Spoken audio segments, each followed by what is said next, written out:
guys! This is Alea Jen and welcome back to my YouTube channel. So for today's video, isi-share ko lang sa inyo yung na-achieve ko or yung happiness ko. And nag-end of the month na and meron akong revenue. So i-reveal ko sa inyo kung magkano yung sinahod ko.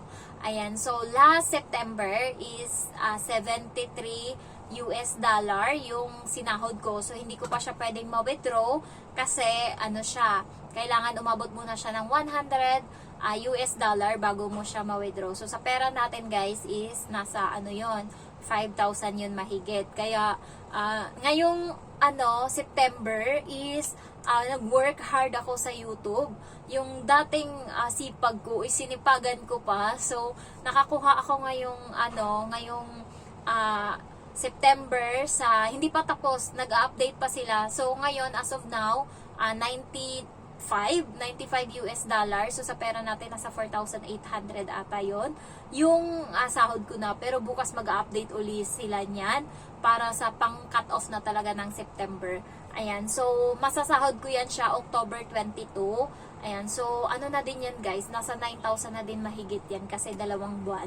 Ayan, so happy na din ako kasi kahit papano, kahit magsipa-sipa ako dyan ng lata sa daan, hindi ko makukuha yung 9,000 na yan. Pero dahil sa inyo, sa mga nanonood and sa mga subscriber ko, nakamit ko siya. Ayan, so hindi siya katulad ng YouTube guys na kung walang nagbibigay sa'yo ng star is hindi ka magkakaroon ng sahod. Dito sa YouTube is iba. As long as may nanonood ng video mo, may nagwa-watch ng ads ng video mo, and merong engagement. Yung iba naman kasi guys, halo-halo yung mga vlog ko dyan. Hindi yung ngayon na video lang na merong viewers. Yung mga video ko nung mga ilang buwan na, may iba nga na taon na, hanggang ngayon may mga nanonood pa rin. Lalo na yung video ko about Kabalen na Eat All You Can sa Pinas. Nagulat ako ngayon, marami-rami na din siyang views. Ayan, so napabayaan ko siya. Pero marami pa din siyang views. And yung Aqua Flash na tumbler, kasi sikat yan sa Pinas dati. So ayun yung vinlog ko kasi sa mall ako nagtatrabaho. So kung may mga latest na mga edition or mga bagong labas na Aqua Flash na kulay, so binivideo ko, and yung mga tao is hinahanap nila yan sa YouTube. And yung video ko is nare-recommend. Kasi guys, yung ibang mga vlogger, hindi sila marunong kung paanong gawin para magkaroon ng viewers yung video nila. Hindi kasi pwede na upload ka lang ng upload sa YouTube at hindi mo lalagyan ng mga tags, ayan, description. Kailangan, so sa mga YouTuber dyan ng mga OFW sa Hong Kong na nag-YouTube, and basher kita, pero bibigyan kita ng tip kung paano may manunood sa YouTube mo. Ayan, so lagyan mo ng tags, ayan, tags, description, and then para dumami yung revenue mo, kung monetize ka na, puntahan mo yung dollar sign and i-adjust mo dun yung mga ads mo, para every 3 minutes pwede mo siyang i-adjust na magkaroon ng ads yung video mo.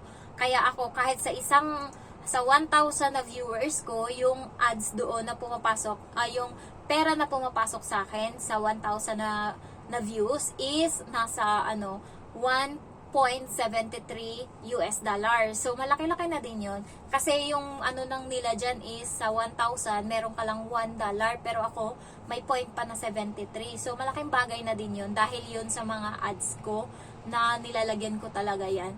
And dapat catchy yung title ng vlog nyo, and also yung thumbnail. Hindi naman pwede na mag-vlog ka lang and hindi mo sinabi sa thumbnail para naman mapansin nila yung video mo pag yung thumbnail mo is maganda. Ayan. So, sorry.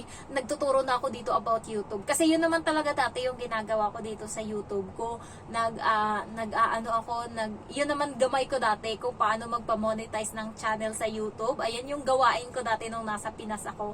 Nagpapa-boost ako. Marami na din akong natulungan ng mga YouTuber dati na mapa-monetize. And isa na dyan yung Hong Kong helper dati. Ayan, so naging customer ko yun siya, and ngayon nasa US na siya, nag-migrate na siya for good. Ayan, so yun yung ginagawa ko dati, pero ngayon tinigil ko na and wala na akong balak. Yun yung sideline ko dati, maliban sa YouTube, nagsa-sideline ako dati ng Boaster. Yun yung kung gusto ng mga subscriber ko or kung gusto ng mga YouTuber na umangat yung channel nila ng mabilis, ayun yung nagpapaboost sila from 0 subscriber, gagawin namin 1,000. Pero yung channel ko is hindi ko pinaboost yan. Gusto ko, gusto ko kahit konti lang lakad pagong lang yung channel ko as long as alam ko talaga na pinaghirapan ko kung anong meron ako. So, lahat ng meron ako dito sa aking YouTube is pinaghirapan ko talaga to. Makikita nyo naman dyan yung videos ko is marami na talaga yan. Iba-iba.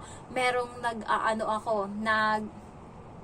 product review. Ayan. So, lahat yan. And, kasi dati guys, kinakapa ko pa kung saan ako magaling. Pero ngayon, nung nandito ako sa Hong Kong, alam ko na kung ano gagawin ko. Kasi, wala naman akong ibang product review dito. So, ang ginawa ko na lang is, i-vlog ko kung ano yung mga naranasan ko. And true to life to. Kasi, ranas ko mismo. Ayan. So, kung ano yung mga nararanasan ko, sinishare ko para yung iba namang mga viewers is alam nila. So, meron na silang idea. Ayan. So, ayun lang. So far naman, okay naman yung YouTube ko. Pero, ang tanong lang is hanggang kailan ako masipag.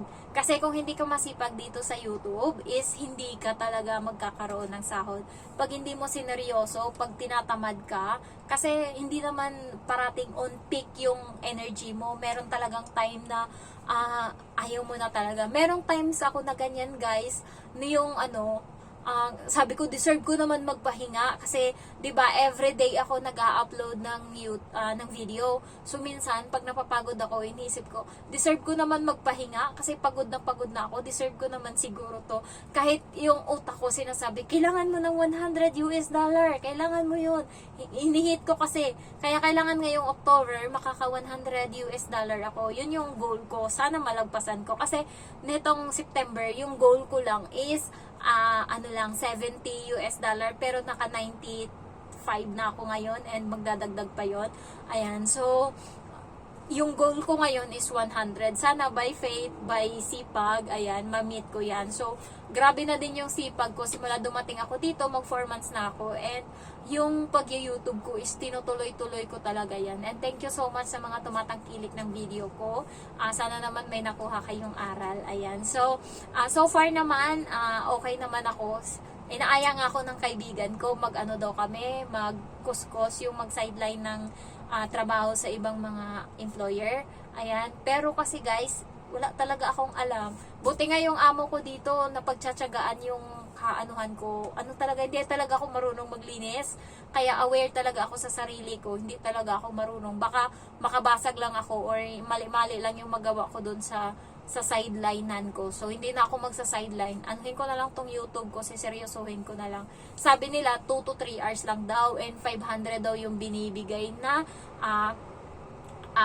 pera doon. So, kasi, sa isang bahay, 3 or 4 yung gagawa niyan. So, 2 to 3 hours lang. Pag natapos yung buong bahay ng gawa, linis, may nagpa-plancha, may naglilinis, may ganyan. So, pag natapos nyo yan ng 3 hours, yung 500 na binigay ng employer or ng amo na yun, is hahatiin nyo yun. So, nasa 175 ba so far? Hindi ata. Sobra.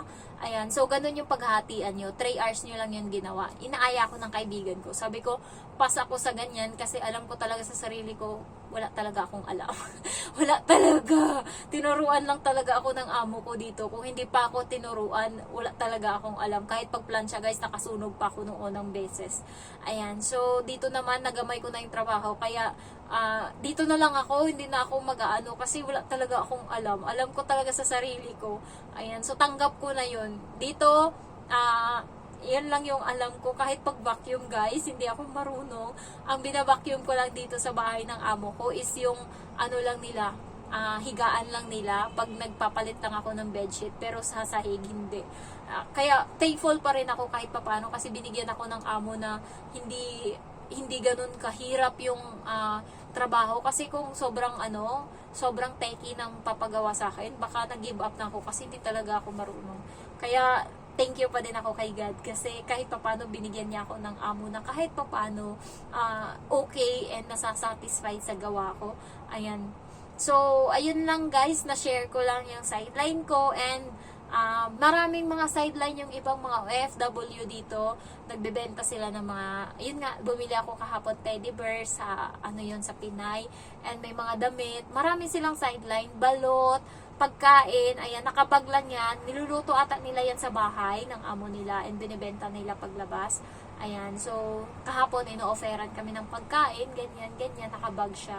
So, ako, careful lang. Pero, yung iba bumibili naman. Pero ako, ayaw ko lang. Kasi, iba yung tiyan ko pagka hindi malinis yung pagkain.